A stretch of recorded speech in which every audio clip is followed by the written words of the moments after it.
రేపొద్దున ఖచ్చితంగా ఎన్నికలు ఎప్పుడు వచ్చినా కూడా రేపొద్దున చంద్రబాబు నాయుడు గారు అనే వ్యక్తి ప్రజలు ఈ పక్క తంతే డిపాజిట్లు కూడా రాని పరిస్థితులకి ఆ పక్క పడతాడు అనేది మాత్రం ఖచ్చితంగా చెప్తాను. ఈసారి జగన్ 2.0లో మాత్రం అలా ఉండదు.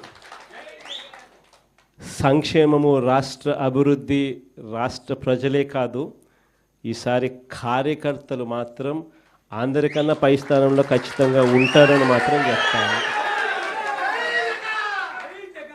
అంతేకాదు, ఈసారి కార్యకర్తలు బాగోగులు ఒక్కటే కాదు చూసుకునేది, ప్రతి కార్యకర్తకు కూడా నేను ఒకటే చెప్తా ఉన్నా, ఇవాళ జరుగుతూ ఉన్న అన్యాయాలను నేను చూస్తూ ఉన్నా, మీకు జరిగిన ప్రతి కష్టం నేను గమనిస్తూనే ఉన్నా.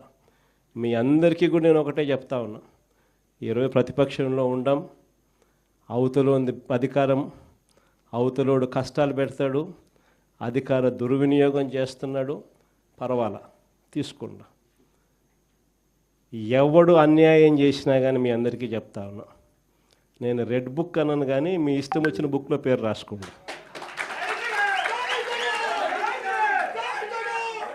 మీరు ఏ పుస్తకంలో పేరు రాసుకున్నా పర్వాలా. దాని తర్వాత మాత్రం మనం వచ్చిన తర్వాత మాత్రం ఖచ్చితంగా వడ్డీతో సహా, మళ్ళా చెప్తానా, వడ్డీతో సహా రిటర్న్ గిఫ్ట్లు ఇస్తామని మాత్రం ఖచ్చితంగా చెప్తాను.